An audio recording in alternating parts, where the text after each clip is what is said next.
राजकुमारी जी, Australia से। राधे राधे। राधे राधे। महाराज जी, मेरा पूरा जीवन संघर्ष में बीता है क्योंकि मेरे पति जी की मृत्यु प्लेन क्रैश से हो गई थी। महाराज जी, मैंने शक्ति उपासना में हमेशा सकाम भक्ति रही है मेरी। अब वृंदावन में आकर निष्काम भक्ति के बारे में थोड़ा थोड़ा पता चला। अब जीवन के अंत में पूर्वाभ्यास को कैसे परिवर्तित करूं, भगवान को सच्चा प्यार करूं ऐसा। देखो, हम तो सच्चा प्यार प्रभु की तरफ नहीं कर पाएंगे। हमको केवल समर्पित होना सच्चा प्यार प्रभु कहते हैं। और वो जब हमें प्यार करते हैं तो हमारा सब कुछ लूट लेते हैं। हमारे ठाकुर जी का एक नाम चोर भी है। हमारे ठाकुर जी ब्रजे बसंतम नवनीत चोरम गोपांगना नाम चदुकूल चौरव अनेक जन्मार्जित पाप चौरम चौराग्रगण्यम। हाँ, वो हमारे अनंत जन्मों के संस्कार को, आप तो इसी जन्म की बात करें, अनंत जन्मों के संस्कार से भरे हुए चित्त को चुराकर सच्चिदानंद में कर देते हैं। चित्त का अधिष्ठात्र वासुदेव है। वो जब प्रकाशित होता है तो उसका एक नाम चित्त चोर है, मन चोर है। चंचल चित्त आकर्षणी हमारी प्रियाजू का नाम। हमें केवल अधीनता, जैसे महाराज जी ने पूछा था ना, हमें अधीन हो जाना, सुधार उधर से होगा। शरणागति का तैयारी हमें करनी है, स्वीकृति उधर से होगी। और उधर से स्वीकृति जिस समय हुई तो इधर हाहाकार मच जाएगा। हाँ, सच्ची वाली है। हाँ, प्रीतम के लिए विकलता जो हो जाएगी वो प्रभु के दिए। जिस पर तुम हो रीझते क्या देते यदवीर, रोना सिसकना तड़पना आहो की जागीर। हाँ, बस विकल होकर हा प्रिया, हा राधा, हा कृष्ण, हा गोविंद, बस यही निकलता रहेगा। बावरी बने डोलते रहो वृंदावन में या जगत में कहीं भी, अंदर कुछ और चलता रहेगा। वो प्रभु की तरफ से होता। हमको चिंता नहीं करनी, हमको चिंतन करना है। हमें अपने भगवान पर विश्वास करना है, उनके वचन पर। वो कह रहे हैं अनन्यस चिंतयन्तो माम ये जना परिपासते तेषाम नित्याभियुक्तानाम योगक्षेमम वहाम्यहम्। योग का मतलब होता है जो हमारे को अप्राप्त है उसे प्राप्त कराना। जो हमें अप्राप्त है उसे प्राप्त कराना योग है, और जो प्राप्त है उसकी रक्षा करना क्षेम है। हमारे सरकार कहते हैं तुम्हारा केवल इतना काम है, अनन्यस चिंतयन्तो माम। भगवान ने कहा कि योग मैं कराऊंगा। आगे के श्लोक में बोलते हैं तेषाम सतत युक्तानाम भजताम प्रीति पूर्वकम ददामि बुद्धि योगम तम येन माम उपयांति थे। जो मेरा आश्रय लेकर मेरा सतत भजन करता है, मैं उसकी बुद्धि में योग, अर्थात बुद्धि ही कृष्ण हो जाती है। कृष्णमयी बुद्धि, कृष्णमयी मन, कृष्णमयी चित्त, कृष्णमय अहम। तो इसलिए हम अधीन रहे और नाम जप करें। बस ये बिगड़ी जन्म अनेक की अब ही सुधरे आज, होई राम को नाम जप। दो बातें कही। तीसरी बात तो तज कुसुमा, जो अपने आप हो जाएगा उसकी चिंता की बात नहीं। पहले स्वीकार करो मैं प्रभु का, और आज से शुरू करो प्रभु का नाम जपना। आगे की बात प्रभु सब संभाल देंगे। अपना केवल इतना काम है, स्मरण करना, भजन करना, अपना कार्य सारा कार्य प्रभु अपना बड़ी चतुरता से करते हैं। वो अपने कार्य में ढिलाई नहीं कर रहे, हम अपने कार्य में ढिलाई। हमारा और प्रभु का, हमें जितनी प्रभु ने ऊर्जा शक्ति दी उसे हम प्रभु में लगाएं।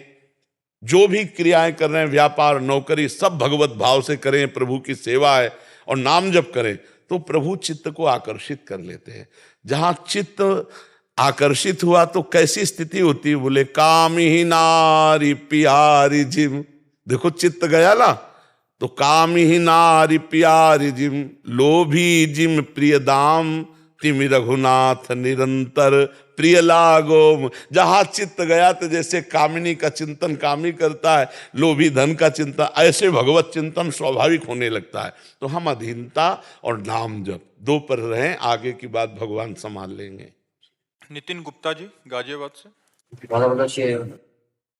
महाराज जी, आपके चरणों में कोटि कोटि प्रणाम। महाराज जी, मेरा प्रश्न है कि मदालसा जी के पुत्र राजा अलर्क जी, जो कि भोगों में आसक्त हो चुके थे, जब उनके भाई सुबाहु जी ने दूसरे राजा के साथ उन पर आक्रमण किया, जब वो वहां से चले गए, अंगूठी का रहस्य जानकर वह श्री दत्तात्रेय जी की शरण में गए। वहां वो संपूर्ण ज्ञान जानने के बाद उन्होंने एक बात कही कि हे प्रभु, मैं आपकी शरण में हूं और अब मैं इस गृहस्थ रूपी वृक्षों के वन से निकलना चाहता हूं। महाराज जी, मेरा प्रश्न है कि अलर्क जी ने गृहस्थ आश्रम को विपत्ति रूपी वृक्षों का वन क्यों कहा? भजन करोगे तो समझ में आ जाएगा। ऐसे संसार प्रिय लगता है। जैसे स्वप्न है ना, स्वाप्निक पुरुष को अच्छा लगता है या बुरा लगता है? दो बातें होती है ना। अगर स्वप्न में कोई हमें कष्ट दे रहा है तो बुरा लगता है, हमें सुख मिल रहा है तो अच्छा लगता है। लेकिन क्या बुरा और अच्छा होता है क्या?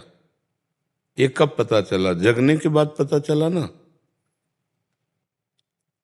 तो अगर संसार समुद्र में मैं, मेरा, तय, तेरा, ये माया का स्वरूप है, ये है, और इसमें बन करके जल रहा है जीव, और जब उसे ब्रह्मानंद मिलता है तो उसको लगता है मैं इस आग में नहीं जाऊंगा।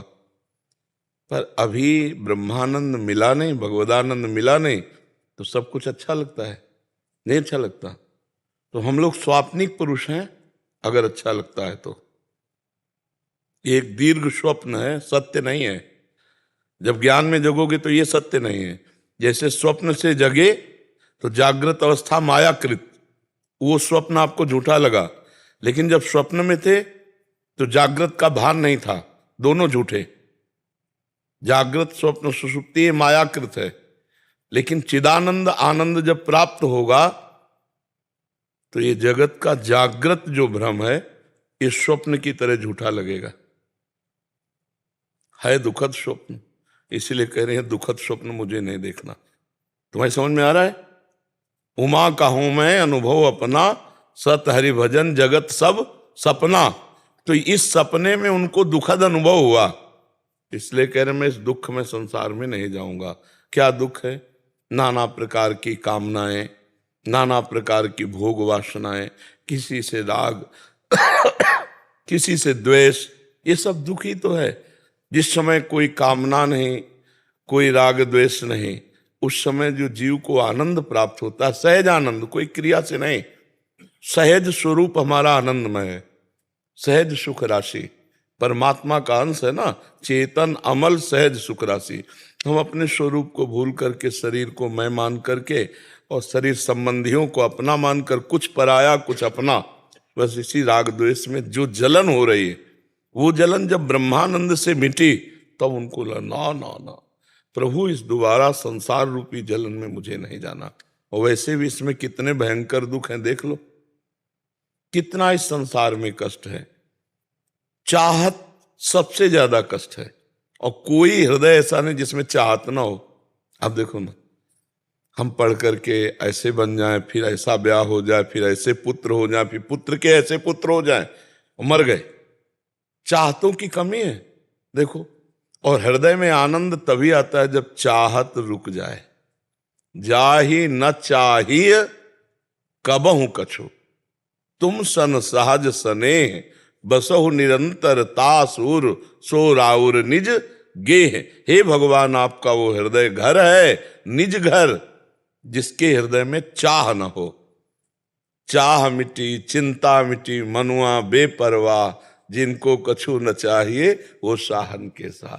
तो सब हृदय में देखो चाह है नहीं, तो बाहरी दुख हो चाहे ना, वो अंदर का दुख तो जला रहा है ना, चाह। प्रतिपल भोग रहे फिर भी भोगने की चाह, रोज भोजन पा रहे फिर भी पाने की चाह, जीने की चाह, रुपया की चाह, मतलब कितनी चाहे, एक दो चाहे हैं। एक चाह कोई बता दे हमारी ये पूर्ण हो जाए तो हम कभी चाह नहीं करेंगे, ऐसी कोई चाह नहीं। एक ही चाह है, भगवान मिल जाए। जहां भगवान मिले तो सकल कामनाहीन जे, सारी कामनाएं शांत हो जाएंगी। इसलिए बच्चा, महापुरुषों को संसार ये दावाग्नि दिखाई देता है। दावाग्नि समझते हो? जंगल में जैसे आग लगी हो ना, हाँ वैसे ये दावाग्नि है। पर जब ब्रह्मानंद मिलेगा तब तो लगेगा। जैसे गांव के लड़का जब गुड़ बनाया जाता है ना, तो ऊपर उसका फेन फेंका जाता है, तो फेन चाटते हैं, बहुत मीठा होता है, और नाचते हैं। और उनको अगर रबड़ी मिल जाए तो फेन चाटेंगे क्या? नहीं। तो ऐसे ही अगर भगवदानंद, वो तो प्राकृतिक दोनों चीजें हैं, अगर भगवदानंद मिल जाए तो क्या। अच्छा यहां सही बताओ, सबसे बड़ा सुख संसार का कौन सा है? सोच के बताओ अपने दिमाग से, कोई पढ़ी लिखी बात नहीं, दिमाग की जो मांग है, सबसे बड़ा सुख क्या है? अगर आप कह दो रुपया, तो रुपया नहीं है, क्योंकि रुपये से सामग्री मिलती है। तो सामग्री पेट पोषण के लिए है। फिर दिमाग दौड़ाओगे तो एक निकलेगा जिसको कहते हैं काम। अंदर से देखना, सब करने के बाद एक चाह बनी रहती है, काम की पूर्ति, काम वासना। ये सबसे बड़ी वासना, इसीलिए सबसे पहले रखा गया है काम, क्रोध, लोभ, मोह। गीता में भगवान ने काम को शत्रु बताया है और किसी दोस्त को नहीं बताया। मुखिया मारा गया तो सब नीचे मारे जाएंगे। मुखिया है काम, मुख्य है काम। और काम का भोग स्थान क्या है? आप विचार करके देख लीजिए, कहां सुख है? जिन अंगों को ऐसे स्पर्श किया जाता है तो वहां सुख। कैसी मति मारी गई है कि हमारा आंतरिक जो चाहत है वो, सबके दिमाग में एक ही सबसे बड़ा सुख है, काम सुख। बालक, जवान, बूढ़ा, सबको ये अंदर की बात है। अंदर जब खोजो तो सुई तुम्हारी यहीं रुकेगी जहां हम कह रहे हैं। अंदर देख लीजिए। और काम के पूर्ति में लोभ होता है और काम की अपूर्ति में क्रोध होता है। बहुत दोष इसमें प्रकट होते हैं। कामा संजायते क्रोधा, क्रोधा स्मृति विभ्रमा, स्मृति भ्रंशात बुद्धिनाशो, बुद्धिनाशात सर्वनाश करने में समर्थ है काम। और काम हमारे सबके हृदय में बैठा हुआ है। अहंकार उसका घर है। अहम जो देहाभिमान है उसी में काम अपने मित्रों के साथ बैठा हुआ है। इसको हटा दो, फिर जो आनंद मिलेगा तब तुम्हें जलन लगेगी। कामाग्नि, क्रोधाग्नि, लोभाग्नि, मोहाग्नि, मदाग्नि, मत्सरता, ईर्ष्याग्नि, ये सब कितना जलाती रही। अब मुझे नहीं जाना संसार समुद्र में, समझ रहे ना? ये है दावाग्नि, नहीं जाना इस संसार में। तो वो महापुरुष जब ब्रह्मानंद को प्राप्त हुए और पीछे की बात देखी तो उनको, जैसे भर्तृहरि जी चक्रवर्ती सम्राट सब त्याग करके और जब भगवान शंकर की आराधना की, भगवान शिव प्रकट हुए, तो उन्होंने एक वरदान मांगा कि मुझे सम्मान से कभी भिक्षा ना मिले। क्यों? क्योंकि सम्मान देहाभिमान को पुष्ट करता है, सम्मान संसारिकता को पुष्ट करता है। इसलिए प्रभु मुझे कभी सम्मान से भिक्षा ना मिले। ये संसार बहुत मायावी है। जब तक हम भजन नहीं करेंगे तब तक ये समझ में नहीं आएगा। बड़ा सुखद लगता है, नहीं लगता? पत्नी, पुत्र, भाई, परिवार, रिश्तेदार, नातेदार, कितना आनंद लगता है। लेकिन क्या आनंद है किसी को? सब जल रहे, सब जल रहे। आनंद तो भगवान के चिंतन में है। जब तक भगवान का भजन नहीं करोगे तब तक आनंद का अनुभव, क्योंकि हमारे अंदर जो प्यार है वो जब तक परमात्मा के चरणों में नहीं पहुंचेगा तब तक कोई सुखी नहीं हो सकता। सब करके देख लो, सब करके। और जब वो मिलेगा तो लगेगा प्रभु भूलकर कभी इधर न जाने को मिले। तो इन महापुरुषों को आनंद मिला तो उन्होंने कहा प्रभु इस दावाग्नि रूपी संसार में कभी मुझे दोबारा न जाना पड़े। सब बड़े बड़े महापुरुष करते हैं, ग्रंथ पढ़ के देखो। क्योंकि अभी हमको आनंद मिला नहीं ना, जब वो आनंद मिलेगा तो ये आनंद जानते हो कैसे हो जाता है? गोस्वामी तुलसीदास जी लिख रहे हैं, रमा बिलास, रमा माने लक्ष्मी जी, ये लक्ष्मी माया का विलास। राम अनुरागी, भगवान के प्रेमी जन, तजत बमन जिमि जन बड़भागी। वो बड़भागी भगवान के भक्त इस माया के विलास को कैसे त्याग देते हैं? जैसे बमन, उल्टी कोई देखना चाहेगा, कोई खाएगा। और दूसरे शब्दों में विष्ठावत, जैसे विष्ठा को कोई दोबारा पलट के देखना नहीं चाहेगा। और तीसरा विश्ववत, ब्रह्मादिक के भोग सब विषम लागत ताई, नारायण ब्रज चंद की लगन लगी है जाए। जहां भगवदानंद, परमानंद, ये घृणित विषयानंद, ये तो दुर्बुद्धि के कारण भोगा जा रहा है। नहीं, जहां सुबुद्धि आएगी तो आपके अंदर घृणा पैदा हो जाएगी। नहीं घृणा हो जाएगी, चाहे जितना बढ़िया जूस पियो लघु शंका, चाहे जितना बढ़िया भोजन पाओ सोच। और यही द्वार हैं सुख के, इनसे पैदा हुए और इन्हीं में आसक्त हैं और यही हमारी दुर्गति। गौर से देखो कौन सा सुख है यहाँ, कौन सा सुख है? आप विचार करके देखो विवेक से। बिना विवेक से तो पशुता में सब मर ही रहे हैं संसार में। पशुता में तो सब देख रहे हो, बड़ी बड़ी घटनाएं हो रही। विचार पूर्वक देखो क्या सुख है। सुख जो अंदर है वो बाहर नहीं है, पर अंदर हम घुस नहीं पा रहे, बाहर ही बाहर दौड़ रहे। और जब अंदर का सुख मिला तो फिर बाहर की आग लगे कि नहीं नहीं ये मुझे कभी नहीं चाहिए। समझ पा रहे हो आप? कुछ संशय है इसमें? महाराज जी मेरा एक और प्रश्न था। जैसे हम आपने कहा था यहाँ से लिख के नाम लिखता हूँ और जपता हूँ, तो महाराज जी 1 साल हो गया, मतलब नाम कभी आँख की डंडी टेढ़ी जा रही है, राह टेढ़ा जा रहा है। कोई बात नहीं, उसमें कोई बात नहीं। कभी मोटा, कभी छोटा, कभी रंगीन। हमारा तात्पर्य है उस लक्ष्य में डूबना। जैसे हम नाम लिखेंगे तभी जब भारी एकाग्रता होगी, थोड़ी चंचलता होगी तो फिर नहीं हो पाएगा। है? चित्त जब भी भागता है माइंड। हाँ, तो हम उसको एकाग्रता के लिए निष्काम, एकाग्र, तन्मय, बहुत जल्दी उसका लाभ प्राप्त होता है, बहुत जल्दी। जैसे राधा, हमारे सामने राधा, आंख खोले चाहे बंद, और अंदर से निकल राधा, श्रवणेन्द्रिय सुन रही। अब इसको अभ्यास योग युक्त है, चेतसा नान्यगामिना। ऐसा अभ्यास करो कि आपका चित्त नाम को छोड़कर ना जाए। राधा। महाराज जी लेकिन सीसीटीवी डिलीट ही नहीं होता है। मतलब जिसको देखें वो चित्त आ जाता है, फिर डिलीट ही नहीं होता, फिर नाम से डिलीट करना पड़ता है, तो ऐसा आता रहता है। अभ्यास करो, अभ्यास करो। ये आज मतलब अभ्यास में ऐसा है तो कल अभ्यास में इससे और अच्छा आएगा, परसों और अच्छा आएगा, और नरसों भागेगा नहीं। बताओ, हम आपसे बात कर रहे हैं और सब लोगों को देखते हैं, तो क्या हम भजन विहीन चलते हैं क्या? कोई रो रहा है, कोई हंस रहा है, कोई खेल रहा है, कोई देख रहा है, सबको देखते हैं। वो देखें ना देखें, सबको देख। तो जब सबको देखेंगे, सबको, तो भजन नहीं चल रहा। नहीं, हम अपने भजन में हैं। हम ऐसे ऐसे कर रहे हैं, ऐसे ऐसे कर रहे हैं, लेकिन हम वो देख रहे हैं जो देखना है। तुम हमें देखो, हम तुम्हें देख रहे हैं, लेकिन तुम्हारे देखने में हमारे देखने में अंतर है। तुम इस देह को देख रहे हो, हम देहाती तत्व को देख रहे हैं।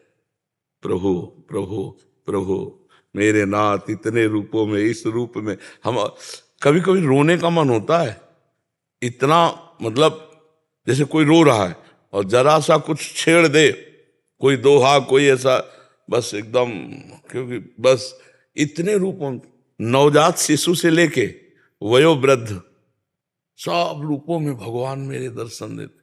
हमारा भगवत भाव, और बीच में सबके चेहरे के ऊपर राधा राधा। भजन करने वाला बड़ा प्रवीण होता है, सुजान होता है।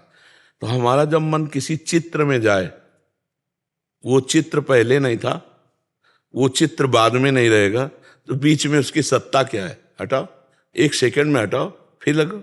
अगर हम भगवत कृपा से ये प्रवीणता भगवान ना देते तो इतने चित्र हमारे पास इकट्ठा हो जाते कि हम चित्त हो जाते।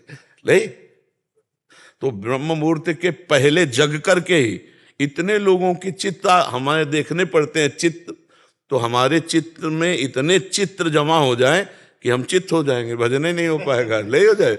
लेकिन एक गुरु कृपा से, भगवान की कृपा से, जैसे अब हमसे आप कहो कि हम वहाँ खड़े थे, आपने हमें पहचाना? बिल्कुल नहीं। हमारी हम आप यहाँ से हटे, हमारे पास डिलीट का बटन है, जो ये ऐसे हटे 1 सेकंड में डिलीट किया, सब खत्म। कौन कौन हमसे क्या बात की, कोई मतलब नहीं। हमारा काम अपने से। अभ्यास योग युक्त न चेतसा नान्यगामिना। तो ऐसा अभ्यास करो। अभी बहुत कम समय हुआ आपको अभ्यास करते हुए। करत करत अभ्यास के जड़मत होत सुजान, रस्सी आवत जात ही सिल पर हो। बिल्कुल निडर रहो, उत्साहहीन कभी मत बनना, उत्साहित रहो, काटते रहो, रोज आगे बढ़। जैसा पहले था अब नहीं है, जैसा आज है आगे नहीं रहेगा। विश्वास करो, साधन में चलते रहो। हमारा कुछ बिहारी उदय माता जी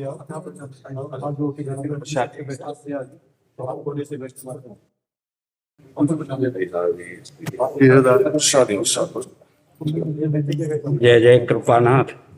ये प्रसाद है चंदिया रस महोत्सव, श्री स्वामी सरसदेव जी महाराज के प्रादुर्भाव का। जय जय। अवश्य से ये जो रस है वृंदावन नित्य विहार रस, ये आचार्य की अधीनता वाला रस है।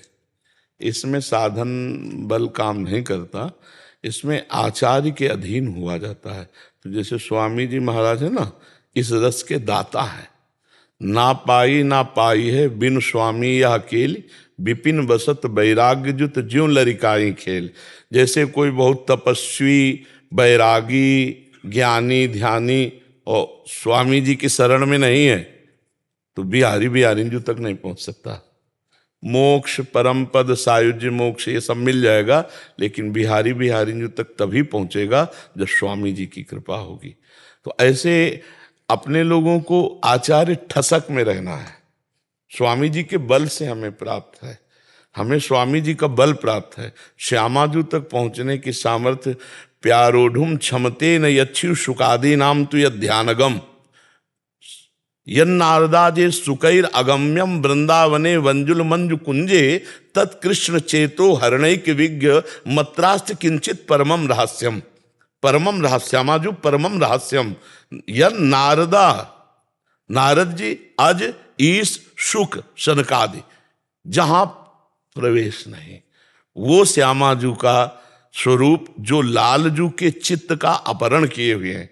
प्यारी जू जब जब देखो तेरो मुख तब तब नयो नयो लागत, ऐसो भ्रम होत देखियो न कबहू री, दुति को दुति लेखनी न कागत।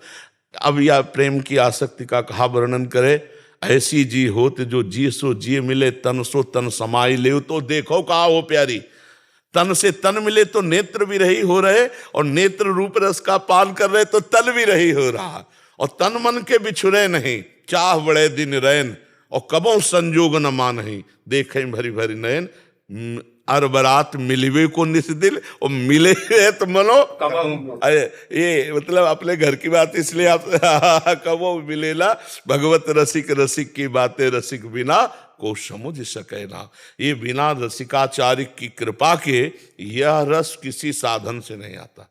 आचार्य कृपा करें तो ऐसे दे दें, प्रिया प्रीतम दे दे ला, हाँ, नित्य निरंतर उनकी परिचर्या सेवा में, तो बस आचार्य ठसक रखनी है। कुंज बिहारी श्री हरिदास, जो इस रस को समझना है तो आचार्य के हाथ बिकना होगा। अगर आचार्य के हाथ नहीं बिका तो कितनी भी साधना कर ले, साधन का फल मिलेगा उसको, लेकिन वो श्यामाजू की सेवकाई में नहीं पहुंच पाएगा। सेवकाई में, परिचर्या में, दासत्व में, जिसमें स्वामी जी श्यामा प्यारी को दुलार कर रहे हैं, कैसी श्यामाजू की महिमाएं बाहर थोड़ी कोई जान सकता है। श्री हरिदास के स्वामी श्यामा कुंज बिहारी रीझ रीझ पायन परत कुंज बिहारी कौन? जिनके चरणों का ध्यान बड़े बड़े योगी महात्मा सब करते। ध्येयम सदा परिभवग्न मभीष्ट दोहम तीर्थास्पदम शिवविरंच नुतम शरण्यम भृत्यार्थ्यम प्रणतपाल भवाब्दिपूतम वंदे महापुरुष थे। वो महापुरुष रीझ रीझ पायल परत, लालन तेरे ही आधीन। सुनरी सखी हो साच कहत हो, तू जल है ये मीन, लालल तेरे ही याद, तेरे ही रस बस श्याम सुंदर वर जाचत ध्यों। श्री विठल विपुल देव जी का लालन तेरे ही याद। राजकुमार जी बिलासपुर से। श्री राम। महाराज जी आपके चरणों में कोटि कोटि प्रणाम। महाराज जी, जैसे लोग भंडारा कराते हैं, भगवान के नाम का प्रसाद या लंगर लगाते हैं, तो ऐसा बोला जाता है कि प्रसाद बांटने वाले के पाप कट रहे हैं और भोग पाने वाले के हिस्से में आते हैं और उनके पुण्य नष्ट होते हैं। तो महाराज जी, हम अपने हिस्से के पाप किसी और को क्यों दें, कि हमारे खुद के गलत कर्मों की सजा कोई और क्यों भोगे? और महाराज जी उद्देश्य इसका दूसरा भाव कर लो कि भगवान ने हमको 4 रोटी दी है तो 2 में हम बांट कर खा रहे हैं, पाप पुण्य काहे को लगा? हमको कोई पाप नष्ट करने की बात है, अपने भगवान की आराधना कर रहे हैं। तो दियम वस्तु गोविंदम तुभ्यमेव समर्पये, हे भगवान आपके द्वारा दी ही वस्तु आपकी सेवा में लगा रहे हैं, तो वो पाप वाली बातें हटा दो। ये बात सर्वोत्तम है। तो दियम वस्तु गोविंदम तुभ्यमेव समर्पये, हे गोविंद आपने जो मुझे दिया उसी में से हम कुछ बांट रहे हैं। कोई पुण्य, हाँ, कोई पुण्य का कोई पाप का झंझटे मत रखो, तो ये भगवत सेवा बन जाएगी। महाराज जी, अगर करने वाले का कोई संकल्प ना हो, वो ये भाव रखे कि मैं अपने आराध्य देव को ही विविध रूपों में पवा रहा हूं, तो ये और सामने वाले के किसी भी उस पे तो आएगा नहीं महाराज जी। हाँ, अब सामने वाले को ये ध्यान रखना है कि यदि आप गृहस्थ हो और तीर्थ या धाम आए हो तो ऐसे मत करो यार, ऐसे मत करो। तुम बाबा जी नहीं हो, तुम गृहस्थ हो। बिहारी जी के मंदिर में मिले, राधा वल्लभ जी के मंदिर में मिले तो ऐसे ले लो किनका, वो भी थोड़ा। ये भर भर के जो बढ़िया खीर और पकौड़ा और समोसा जो खा रहे हो, ये ठीक नहीं है। तुम गृहस्थ हो, तुम अपनी कमाई करते हो, तो धाम आओ, तीर्थ आओ, दो को पवा दो, लेकिन पाने की इच्छा मत रखो। तुम गृहस्थ हो, गृहस्थ आदमी को ऐसे नहीं करना चाहिए। यार तुम्हारे पास मेहनत के कमाए हुए रुपए हैं, कुछ ना हो तो एक दिन उपवास कर लो, दूसरे दिन थोड़ा चना चबेना चबा के पार कर लो, धाम आयो 2-3 दिन। अब दूसरे का दिया हुआ हलवा पकौड़ी रबड़ी रसगुल्ला खाओगे तो तुम्हारा ना तो बुद्धि काम करेगी और ना भजन बनेगा, सुकृत और नष्ट हो जाएंगे।